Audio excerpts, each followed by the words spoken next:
This is Anders Berntell from Water Resources Group. And if you could just tell me about Water Resources Group first and then your work. The 2030 Water Resource Group is a public-private civil society initiative.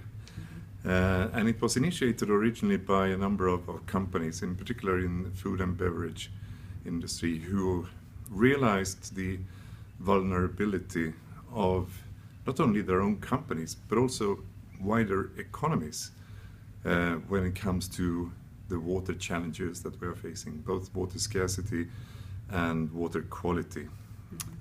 So it's really, the background is really that broad understanding of water's fundamental role for economic growth and development.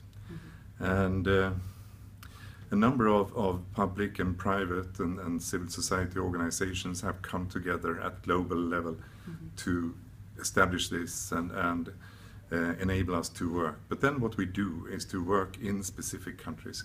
So right now we're in 10 countries, in Latin America, Peru and Mexico, Africa, we're in South Africa, Kenya and Tanzania, and in Asia we're in several states in India, so Maharashtra, Karnataka.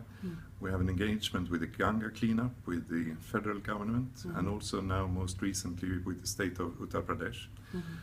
We are also in Bangladesh and in Mongolia. And what we do in those countries is to set up what we call a multi-stakeholder platform, where the idea is that the government should be able to sit down with the private sector and the civil society and discuss together what needs to be done in our country and how can we do that by working together. And these platforms where also the private sector participates sadly don't exist. We often say that all water users should be involved in discussions around water, but actually private sector, when you look at it, are not there. And in many cases they are part of the problem, and they need to be and can be part of the solution. So we need to bring them on board, and that's what we do. And what we are doing in those countries then, in these multi-stakeholder platforms, is to develop concrete programs, not the high-flying policy, strategic sort of discussions and documents, but really concrete programs that can save water, that can use the water more efficiently, that can reduce the emission of untreated wastewater, and that thereby will make a difference, concrete difference on the ground when it comes to the availability and quality of the water resources. So what about the programs that are already in existence? You work with them because you're not reinventing the wheel, right? There are... No, there are many programs existing, but I think what we find is that we can develop new and innovative solutions to some old problems, including then new actors. And just to take one such concrete example that we are working on now, in India and in many countries, the demand for sugar is increasing, and the sugar industry therefore is interested in looking into how can we get more sugar, how can we produce more sugar in the agriculture. So in the state of Karnataka, what we are doing is and the concern then of course is that will require more water, and sugarcane is normally produced with flood irrigation, so very water consuming kind of agriculture. Just like rice? Yes, not as much as rice. Not permanently flooded, but it's flood irrigation, so you just pour water on the fields. And so we need to find another way, much more water efficient way of producing that sugar. So in the state of Karnataka, we're now developing a statewide program where the government collaborates with the sugar industry and the banking sector to set up a financial mechanism where the farmers will be enabled to move away from flood irrigation to drip irrigation.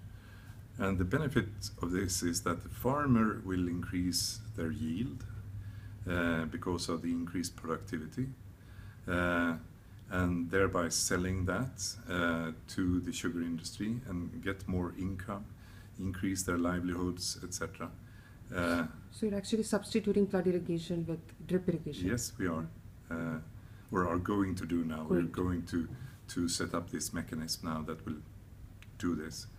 And the sugar industry will get more sugar, which is beneficial for them. They also contribute to the solution in various ways. And the banking sector is there also to provide the capital, the access to the capital market, etc.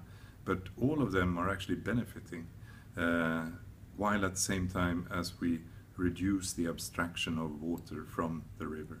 So, so this is proving economical for them. This is, even though drip irrigation is supposed to be more expensive. Exactly.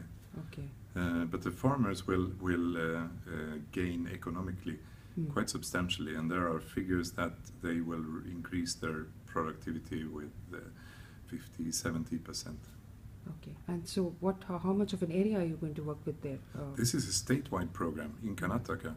So the government has already set aside $250 million for a statewide program on sugarcane. And this can easily be replicated to other crops as well, right? It can easily be replicated in other states and in other countries. With other crops, we're working on finding similar solutions for the other crops. But the interesting thing, of course, which made it a bit easier to start with the sugarcane, is that there is a relatively strong link between the farmer and the sugar mill.